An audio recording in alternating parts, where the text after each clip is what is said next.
I think Danny Farley has our invocation this morning. Yes, I do. Good morning, Danny. Thank you. Let's bow our heads. Let's start with something from the Hampton Roads Rotary.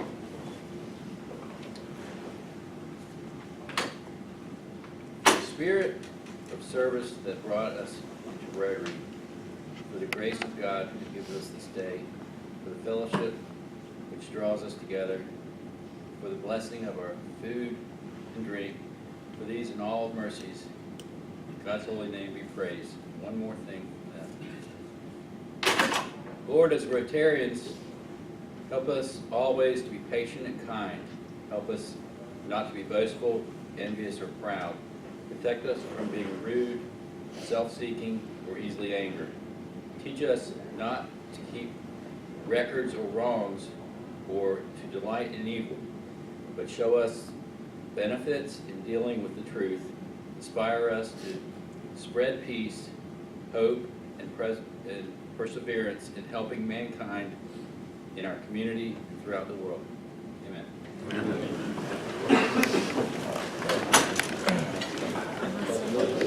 To the flag of the United States of America, and to the republic for which it stands, one nation, under God, indivisible, with liberty and justice for all. Is the truth? Is it fair to all concerned? Will it build goodwill and better friendships? Will it be beneficial to all concerned? I'm just thinking about a Rotary moment from last year, and it's coming up soon. I can't wait for the Christmas party. What a great time. Thanks, Danny. Chuck, you got a Sergeant Arms report? There you are. Yes, Dan. Since I've been Sergeant at Arms, we've got a new Rotary attendance record. We've got 51 Rotarians in attendance today. And Dan Quinn has a guest today. Eddie, please stand up. This is Eddie Miller. Eddie and I have known each other since middle school, and we've been in the same industry most of our professional lives. But Eddie is a good friend of Patrick Eakes, the past district governor, so I'd like you guys to really make him welcome here at this club.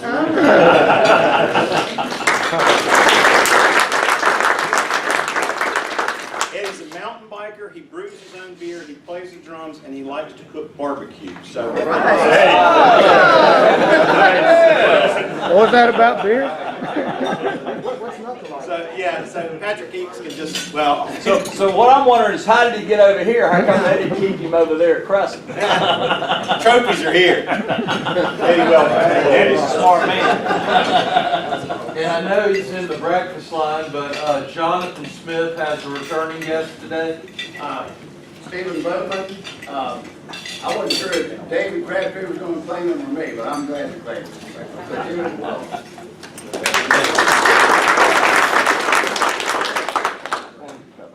Before we get rolling, we're sort of a day late. I'd like for all the vets in the club to stand up.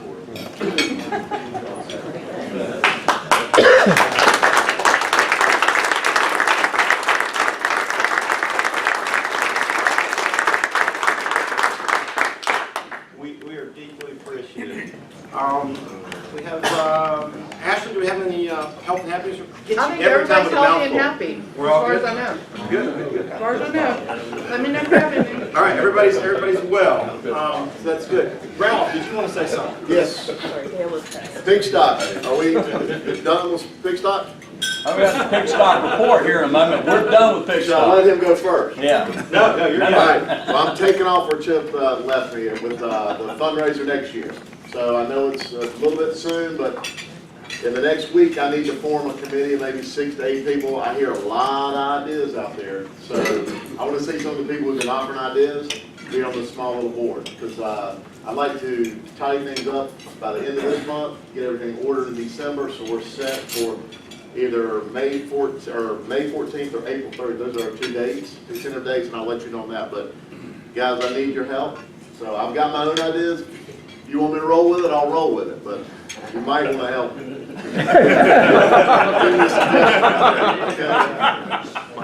So next week, I'll be sending out an email. Just email me back who's interested, and we'll meet probably after the meeting next week.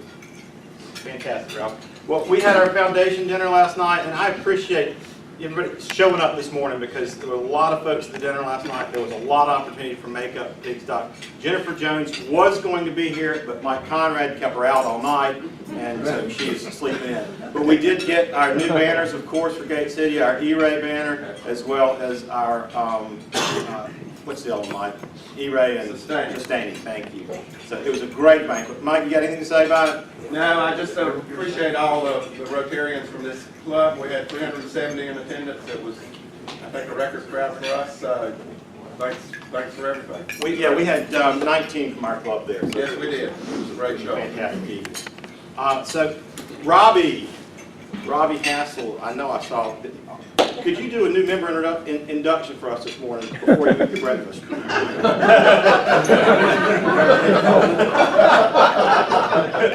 to have you here. It's in your email. I saw an email yesterday. It's fine. We can do it next week. We can do it today. Great. Thank you. So, much to Robbie's surprise. I wouldn't show up in court anytime soon.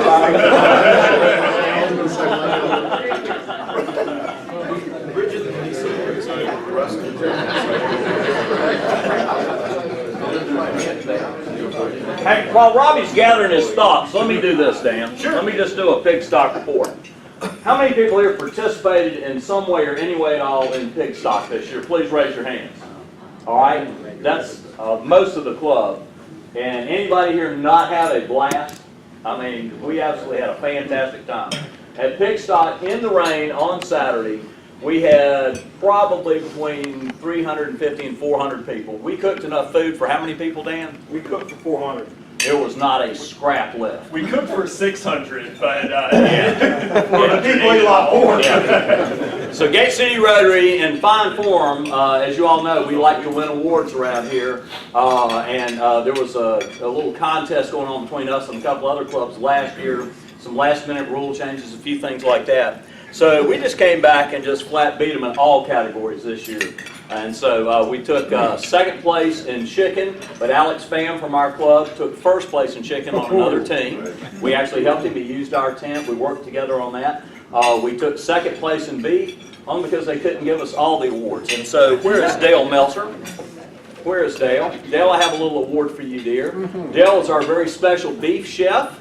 She declined to actually help cook the Boston butts because they're pork. But Dale, that is your ribbon. Thank you, dear. All right.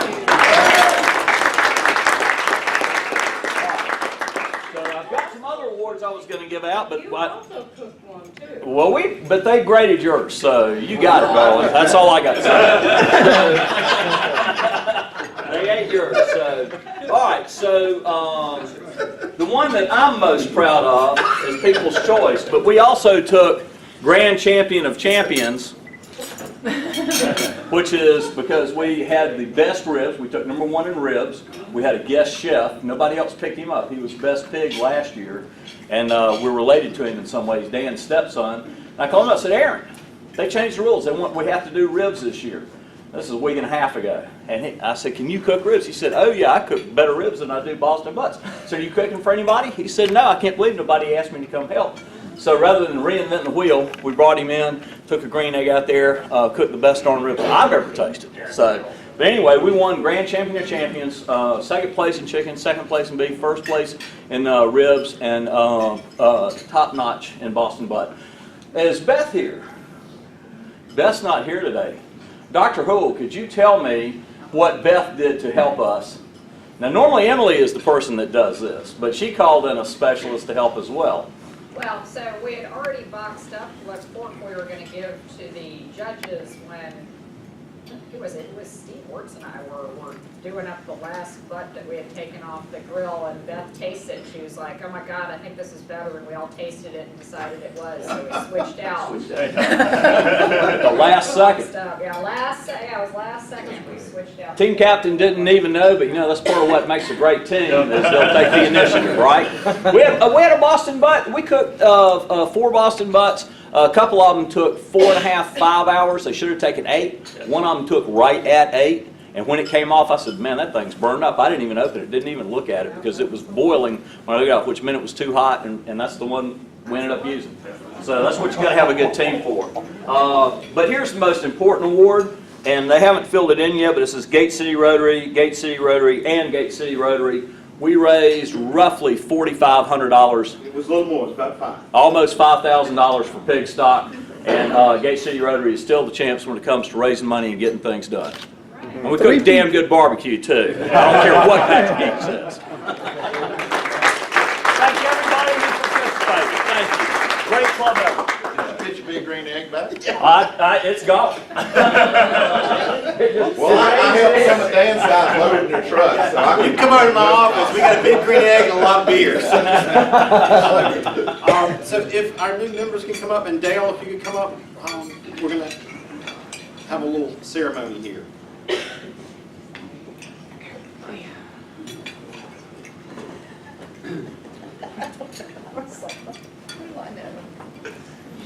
As they're coming up, let me just add, Saturday was my first time going to a pig stock, and it will certainly not be my last. I'm not going to miss another one. It was a great time, great fellowship, and great to see the other clubs, and great to see us prevail, as we should, with a lot of work. It's actually emblematic of what we're about to do here and what I'm about to remind us all of. Bridget, Lisa, welcome. Good morning. The Gate City Rotary Club was founded in 1991. At the time, it was the first breakfast meeting in the area, but it early on established a record of being a legitimate sweat equity club where we not only do a lot of work on behalf of this community and the world, but also provide a great opportunity for fellowship as other clubs came to join us as they make up. We don't have any other club folks making up this morning, but that became typical of what we do, and as we have extended our reach and grasp literally around the world in the intervening 25 years, it is emblematic of what Rotary is. And we welcome you as being a part of that effort. We welcome you not only for the hand of fellowship that we all will extend to you, but also for your strong hands and sturdy backs. It is a reminder to all of us also, as we think about the ends and mission of Rotary, of course, to indicate what Rotary is not. Rotary is not a political organization, but Rotary is an organization dedicated to citizenship and the ends and goals everywhere as we carry them out as citizens of this community and country. Rotary is not a religious organization, but we inculcate the values of faith in what we do every day individually and as organizations, and strengthen and nurture and affirm those of us of our various faiths that are brought together for the common goals of our Rotary mission. Similarly, Rotary is not per se a charitable organization, but we embody the goals and values, once again, of giving back to our communities, giving back to our vocations, giving back around the world, and embodying, once again, the Rotary motto of service of self. Well, Rotary is an organization of men and women dedicated to those very goals of service above self, with the 4 avenues of service, with the Rotary spoke and hub of the wheel, embodying, bringing in the different vocations and what we do. And at this time, I would ask all our members to stand.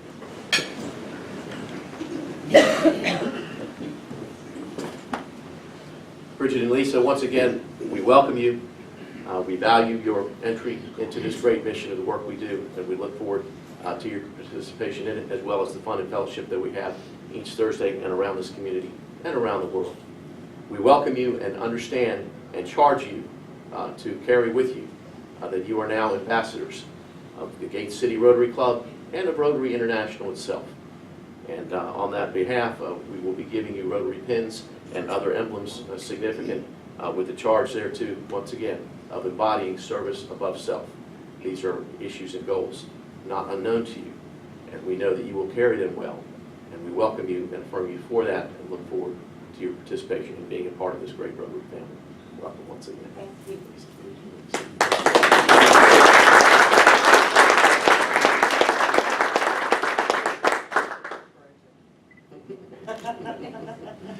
There we go. All right. Thank you very much, folks. Thank you.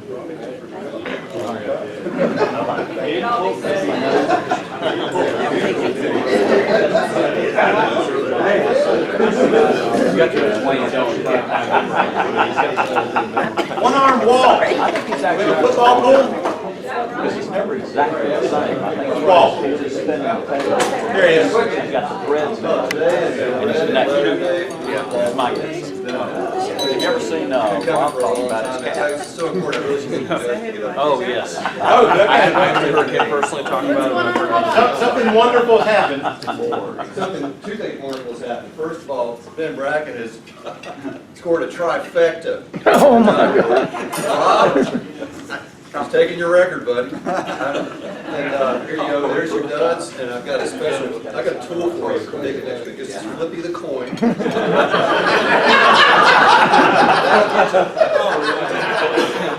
That'll get you to 50% guarantee. That's true. Let's see. Well, Tom, you were right there with him, buddy. Eight, but he nipped you with 7 out of 20. 7. That's amazing. Let's see. Honorable mention: Randy Elliott, probably not here, but he had 13 correct.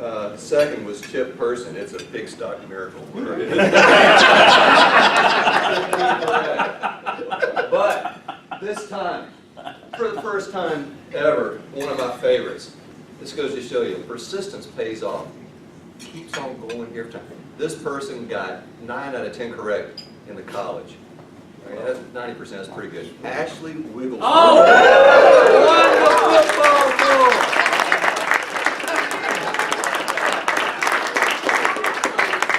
I won about 5 years ago, and I got a car wash, so I think I had. That looks like a baby blanket.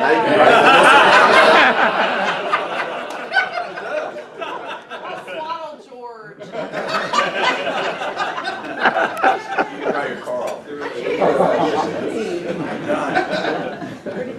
Buster, how about some happy dollars? I can't follow any of that.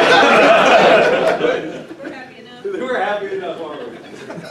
You know, I wore a coat because I thought we were going to have our special guest today. Give me Eddie. Bobby wore long pants. Bobby I think we should all give Chip a great hand for what he did for Jason.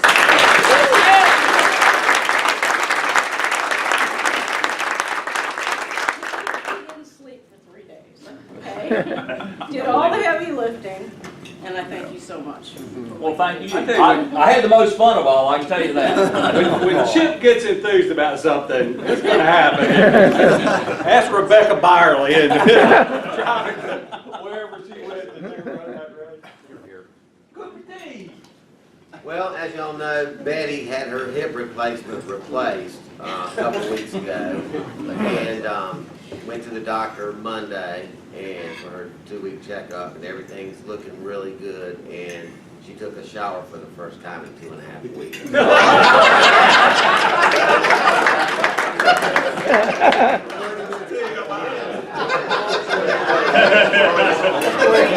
I'm not editing this stuff. Cooper, you know we filmed this, right? It's on there now.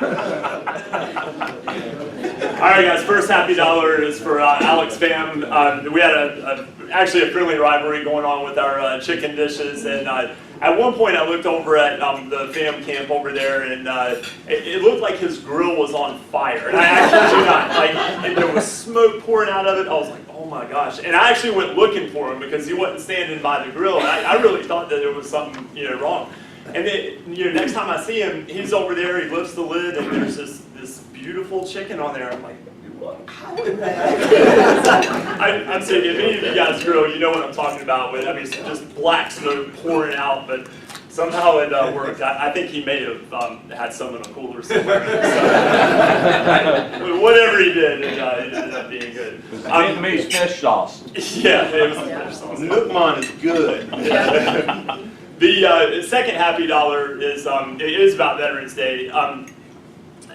Got a lot of thank yous yesterday, and the thank you today, and oftentimes nobody hears the flip side of the coin. And I just want to say that as far as my service, served right around 3 years. Of course, got a paycheck while I was in, got to see a lot of parts of the world. But when I got out, I got a lot of money to to pay for my college, so I got out of college debt free. Also got to buy a house, with 100% financing, with very favorable terms, and not have to pay PMI with the VA loan. So I want to say thank you. Thank you for paying the taxes.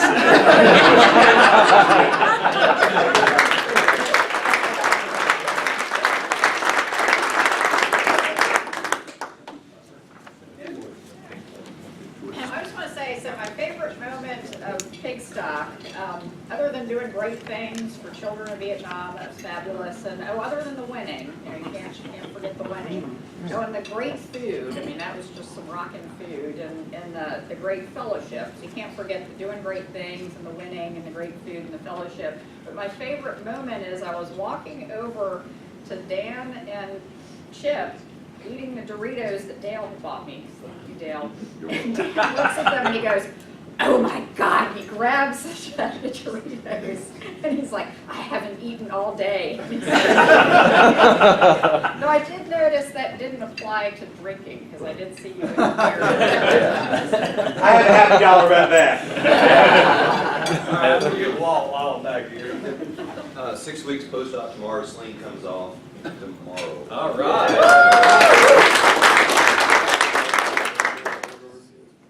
Dave. I'm just glad to be back. I had a perfect attendance this year, starting this year. I hadn't been doing too good, but I had perfect attendance. And then my wife scheduled a river cruise. So I've been gone for 19 days in Europe on a river cruise. It was great. We had free wine with dinner every night. So I slept good every night. So great to be back. And the second $100 is for Dennis Marcotte. Lisa's been a friend of mine for years, and it took a joint effort to get her in here. So I want to recognize Dennis for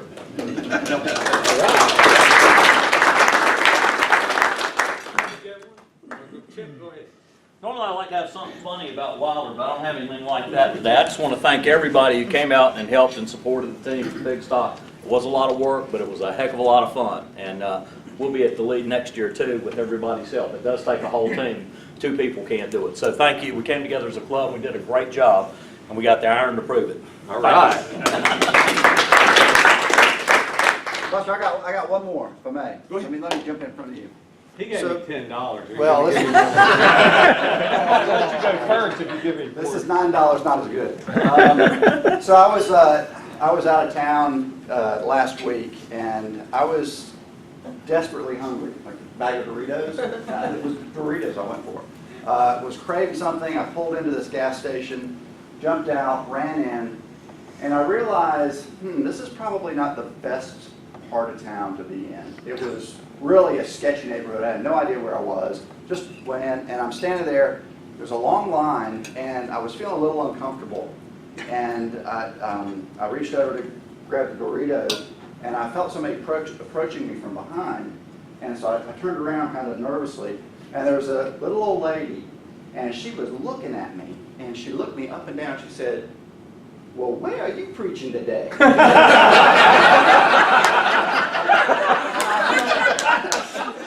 I was dressed nicely, I had a tie on, and so I was like, I was taken aback for a moment, and then I was like, well, thank you. I'm not preaching. I'm not actually preaching. But anyway, she just looked at me and she said, "You look mighty fine." I was like, made my day.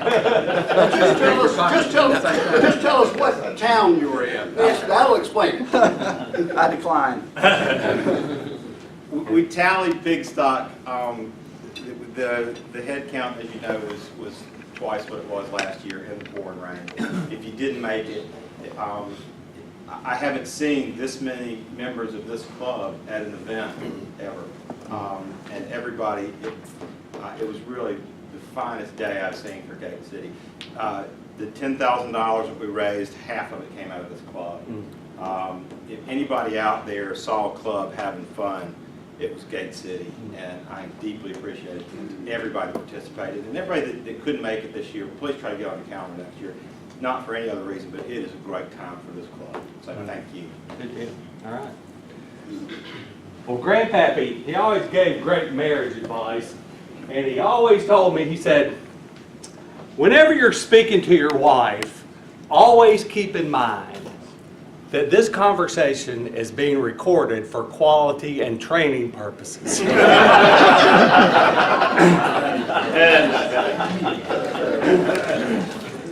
Well, I told you a special guest today, David Crabtree. Jennifer Jones stayed out too late. But without further ado, we will give you our own David Crabtree to report on the bike ride across Africa. Hey, Dan, can I interject there? Two quick things. Yeah, sure. Oh, sorry, David. service. I appreciate the people that have signed up for bell ringing. If you get the sign up email, let me know. We filled maybe a third of the slots. Will you resend it? I will be resending and resending and resending. Second thing is I kind of let something slide through the cracks with Pete's departure. We kind of inherited the street cleanup, and we got to do it one more time between now and the end of the year. So I kind of just throwing it out to y'all. We can do it this Saturday and knock it out, or wait, another week or so. I mean, if I said we were doing it this Saturday, you think we could get 6 people? I'm gonna be out of town, but I think Saturday would be a great day. Or you think we should wait a week?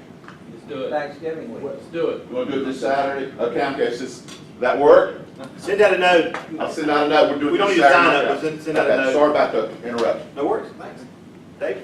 Thank you. Great to see you all this morning. I didn't dress up for the special speaker. I've got a funeral today. And so I'm dressed like a preacher. You look mighty fine. Thank you very much. Because I know I'm in a real bad neighborhood right now. The one thing I love about this club, I look forward to coming every Tuesday morning because of the laughter. To hear, if I could just, I'm going to record it. I haven't done it yet, but I'm going to record. What's happening on Tuesday? You said you came every Tuesday morning. That's the airport club. I'm absolutely lost on time zones. So You get heckled at church a lot. every once in a while, but we just throw them out and that deals with it.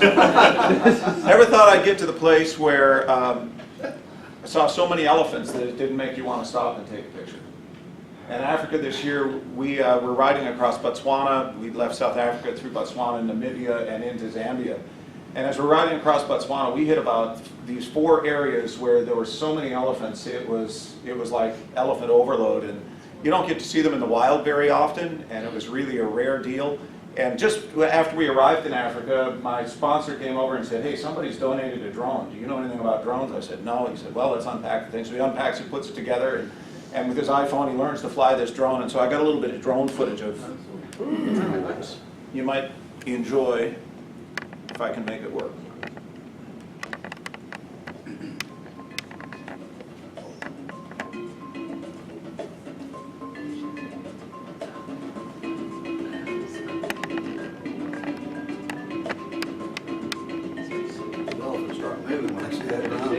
Well, we're doing double speed here because it took so long to get the drone out there. But you'll see them slow. There they go. That's actually the speed they're moving at. They can speed up. They can put you down.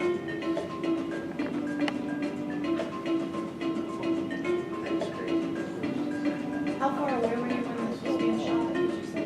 We're right on this road, and these are the elephants going across and then out through the fields. This is the second section. You see the bushes a little bit different, but they were everywhere. And the babies are the ones you got to, once you've got babies involved like that, you've really got to give them room because they're very protected. But the guy flying the drone, he really did well, except for one, he just about buzzed us one time, and it's pretty good footage, it just didn't fit this video. Is that the propeller you see right Those are there? the props on the front, yeah. It tilts when you're really blowing forward. But gives you an idea of some of the open barren spaces over there that we ride through.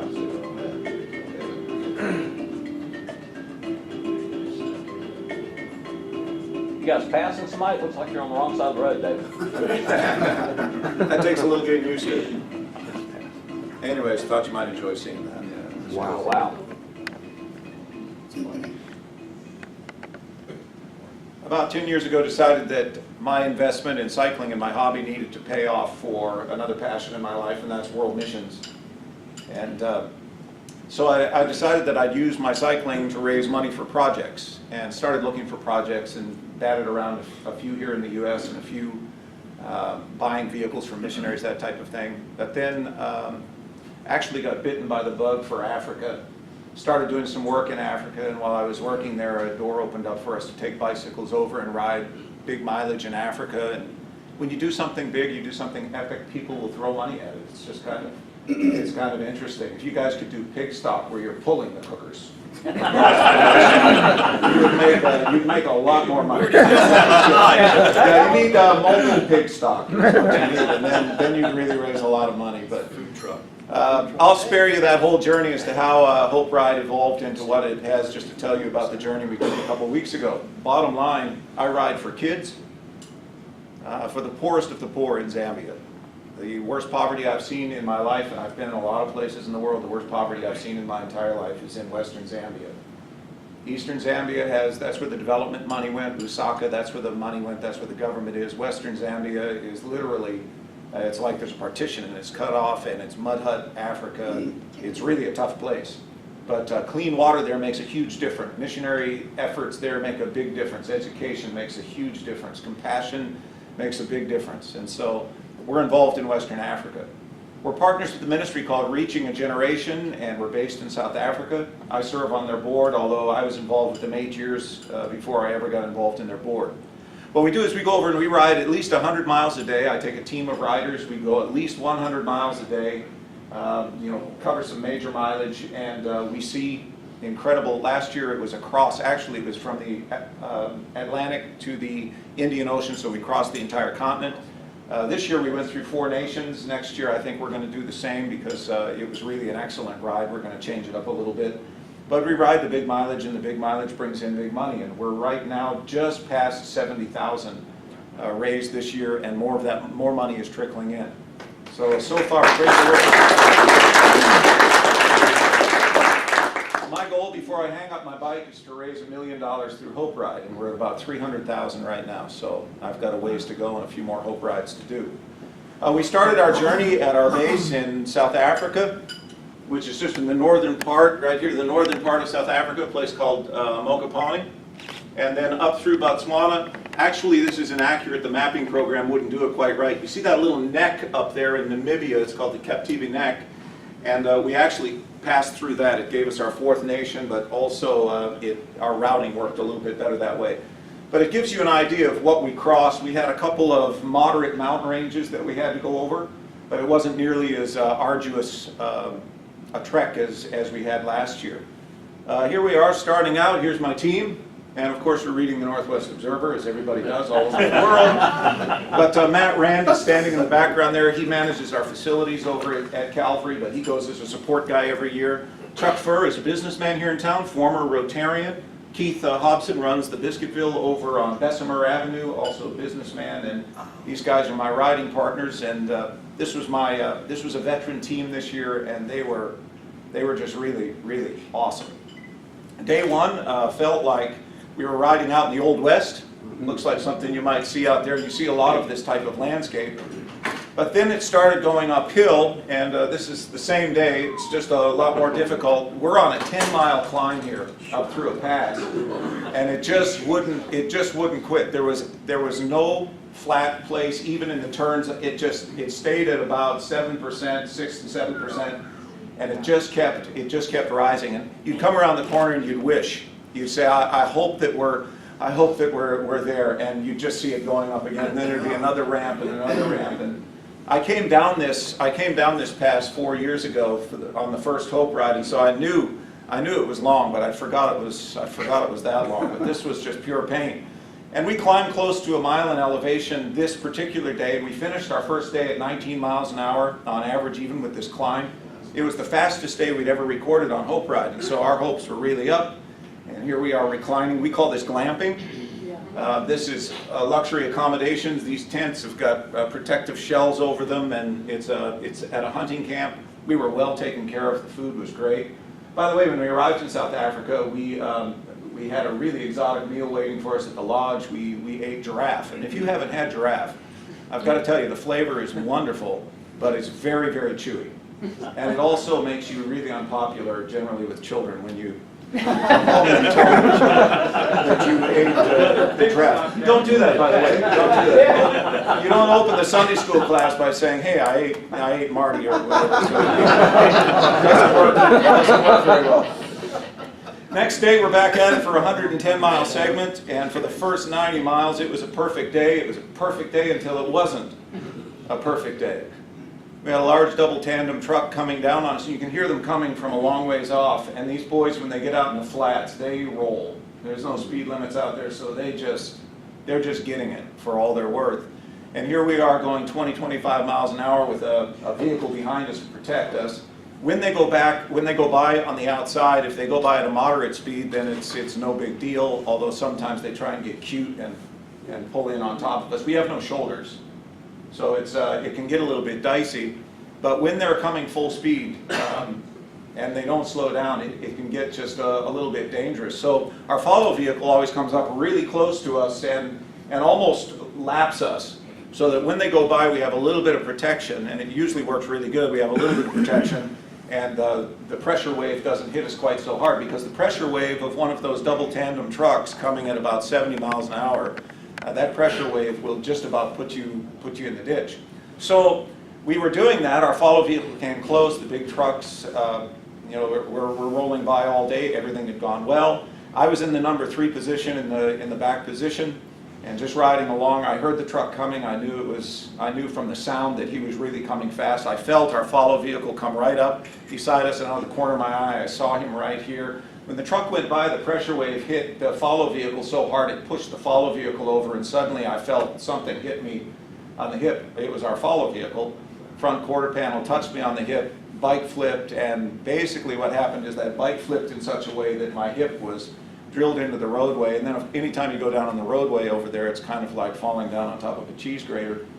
And so fell on the road, and it wasn't a very happy moment. As a matter of fact, I think I was out for maybe a second or two, but I'm not sure. My helmet was cracked, so usually that's what happened. It happened so fast, our driver really wasn't aware that anything had happened until he checked his mirror and saw me laying in the road behind him. Fortunately, we didn't have any vehicles behind us. That truck was the only truck, well, probably for about 5 minutes down the road. But I was a bit shredded and very much in a state of shock, and I knew I was in shock because I heard all of this yelling. And it's kind of like I'm looking around thinking, who in the world's yelling? And then I realized it was me. And it was a strange experience to go, oh, shut up, that's me. Laying out there on the road, my guys came running back, and it seemed like only seconds, but it was minutes before they got the bike off the road. Getting me off the road, though, because of checking for injuries and that type of thing, took a little bit longer.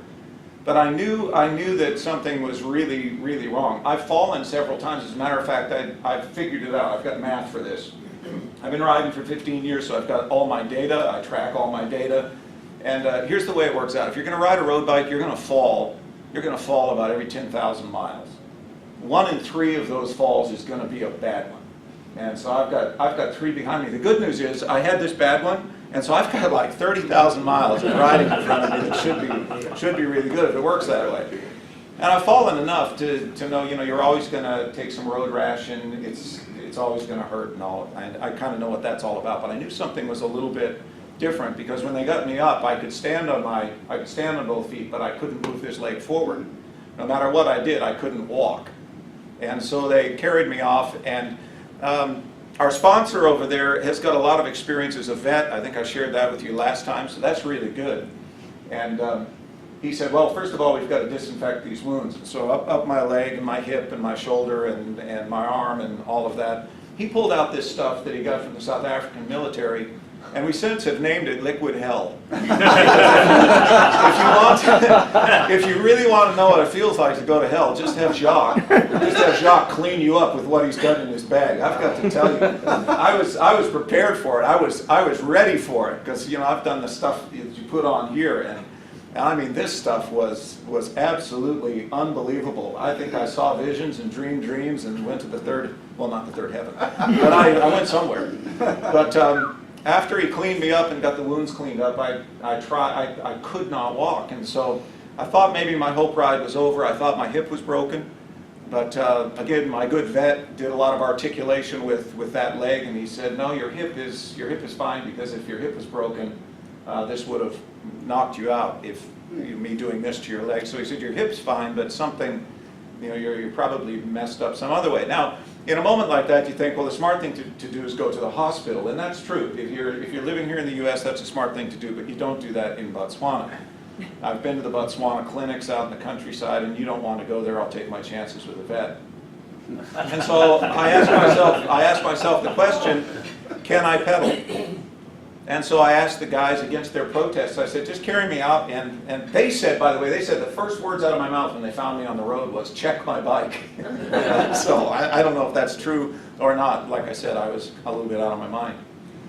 But they carried me out to the bike, actually lifted me up and pushed the bike under me and set me down on the seat. And so I thought I'd give it a try, and I took a couple strokes, and it wasn't easy, but I felt like I could pedal. And so without further discussion or stopping, I just started down the road. They all loaded up and came behind me, and we finished the day, and they carried me off the bike at the end of day 2.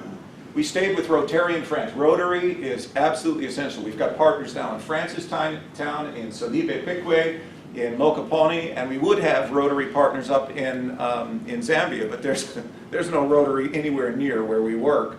But the Rotarians were great. They hosted us, had a wonderful evening of food. They let me sit there and bleed all over their stuff. I mean, it was, they helped clean, if you know anything about those kind of scrape wounds, they just weep all the time. And so they were just very kind to us, fed us well, as always, took great care of us. Day 3, we mounted up, and actually this is day 2. The only damage you see on me is the tear there in my jersey on the top side. You can't see the rest of it, because on the other side. That's the face that I wore for the rest of that day, and they tell me for the rest of the trip. It got really serious after that. Got a new helmet? No, it's the only one I had. Just boxing the old one? Well, no, we just put it on. Yeah, no, I didn't say I was smart, Jonathan. I just said I rode a bicycle for goodness sake.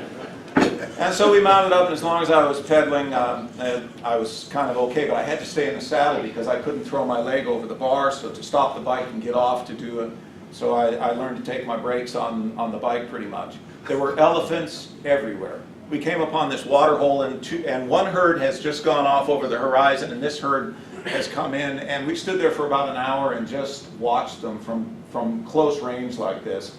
The picture looks really good. The guys actually had to pick me up and carry me down to stand there and to get the shots, but we thought it was well worth it. We weren't done with close calls, by the way. This happened just a few minutes later down the road.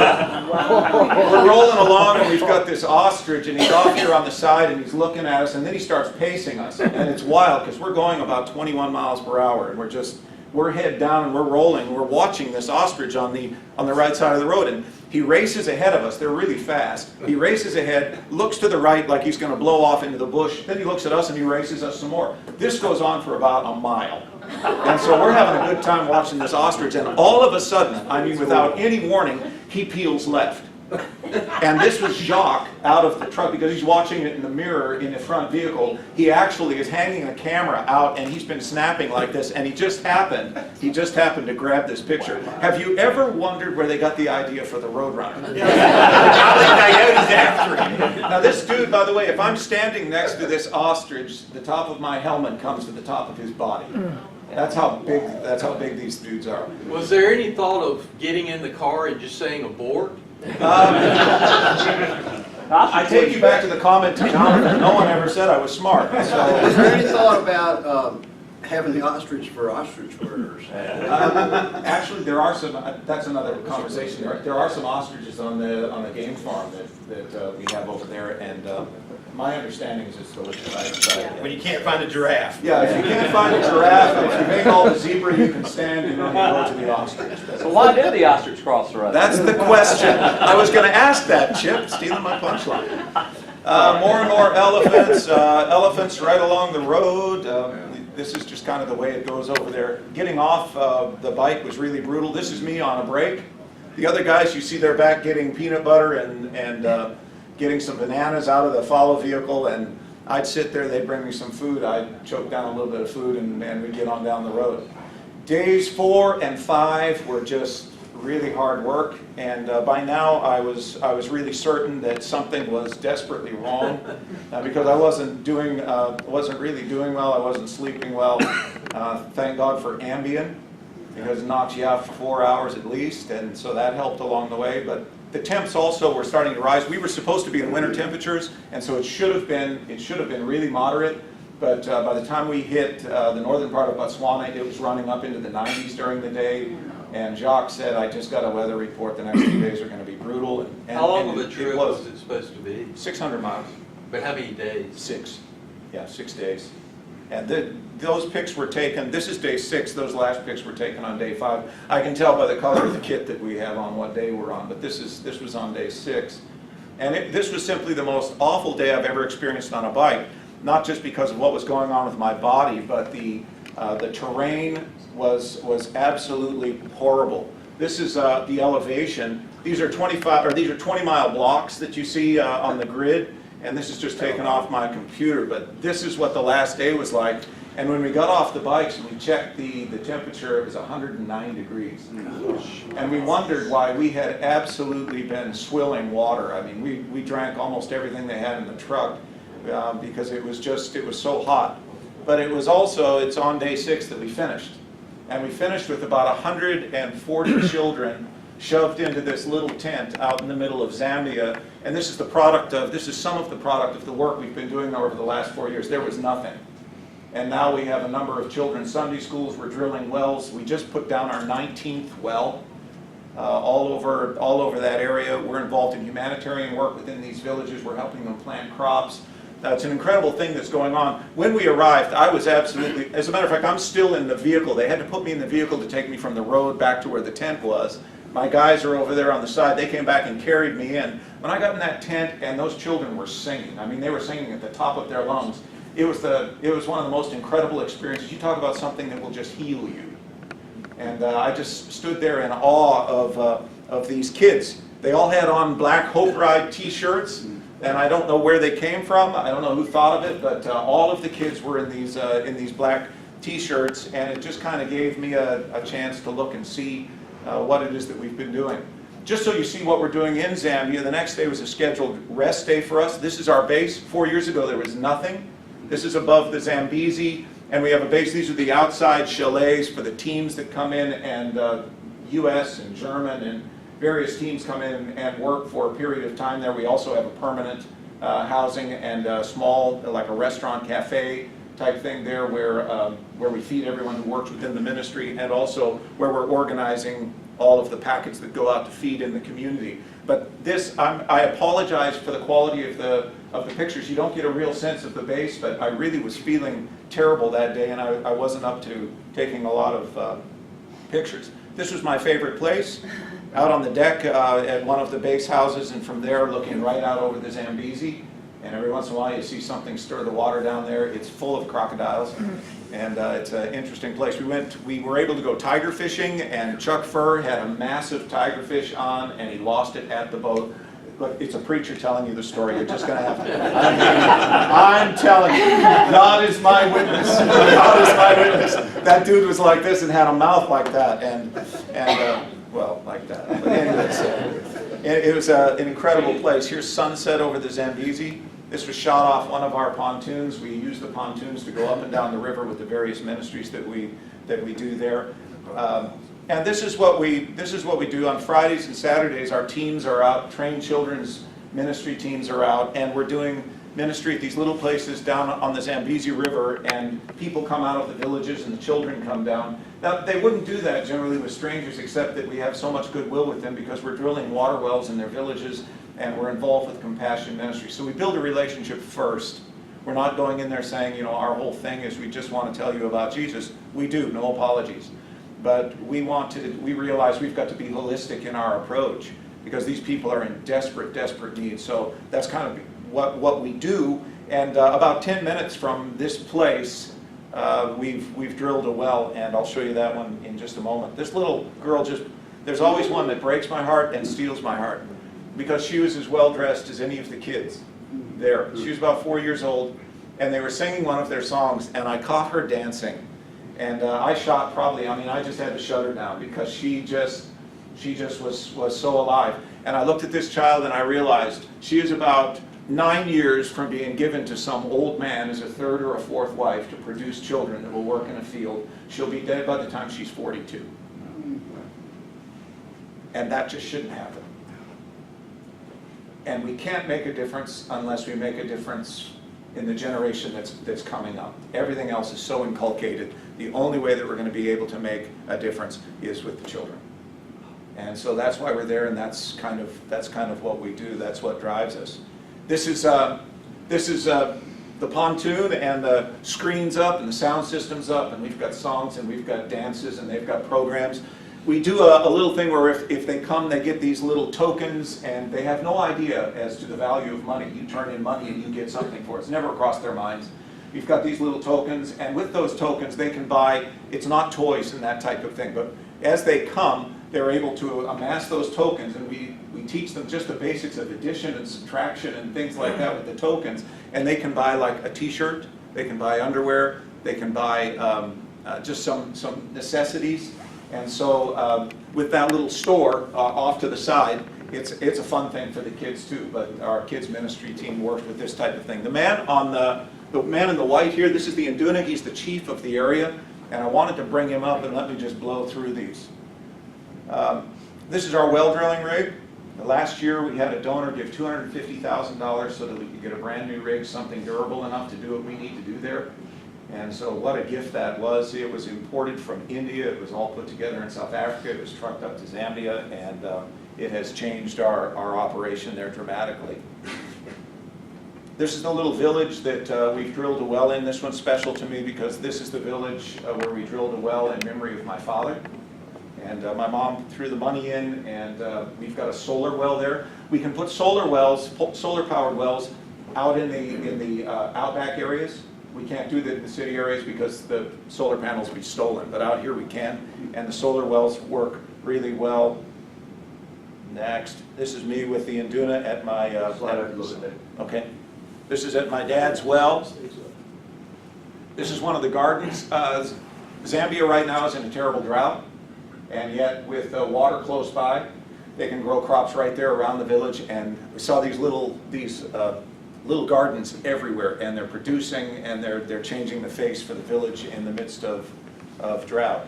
This is me drinking water from my father's well. And I got to tell you, I stayed there for about a half hour. I just kind of sat by myself off to the side, and Move over there. yeah, out of the way. David, Yes. how deeply do you need to dig to get water, sustainable water? I know that in some places they've hit water at about 40 feet, and some places they're going as deep as 100. But the water table's not that deep, and the water is absolutely crystalline. I mean, its quality is unreal. The Zambezi is polluted, it's filthy, and it's dangerous. But this well water this water was sweet water. Really sweet water. It wasn't just the experience, it was really sweet water. This is our closing night. This is just down below the base on one of the sandbars there on the Zambezi, and I don't know what it was that Jacques cooked for us that night. I think it was kudu, but we ate some delicious wild game while we were there. Several other dishes were served by the folks who worked there on the base. I have absolutely no idea what we ate. But we ate it, and we're grateful, and their kindness to us was just amazing. Next morning, we boarded a plane for Livingston. In Livingston, out of Livingston, we were into Johannesburg, Atlanta home. I went straight to the emergency room where they weren't able to really sort the whole thing out. Ended up with an MRI. I should have gone to see John's crew at day one. Next time, John, you'll be first on my list. Ultimately got to the right kind of doctor. They did an MRI, multiple fractures to the pelvis and sacrum, and a dislocated fracture on the bone, which you know is your sit bone. So you can say what you want about miracles. I really think it was a sustaining miracle that I was able to sit on a broken bone for another 4.5 days and ride another 420 miles. It's not because of me. I think it was something well beyond me. You can call it inspiration. I just happen to believe that God gives us strength to do things that are well above and beyond ourselves. And so that was Hope Ride this year. And yesterday was my first day back on a bicycle since the wreck. And it felt really great. Felt really great to get out there. I'm a little stiff and a little sore today, which is good. And training for Hope Ride started yesterday. So Hope Ride's coming the end of August next year, and I'll keep you guys in the loop. Dan, thank you for giving me the opportunity to share this. I hope I haven't gone over on my time, and I'm so grateful and so happy to be a member of this great club. Thank you.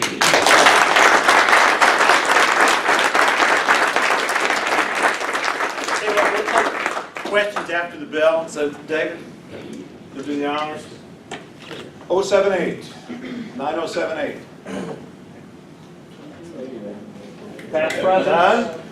Past presidents, please don't forget, let's meet out in the lobby for just a moment. We are adjourned, guys. Oh, Tom Phoenix Oh, again. Tom.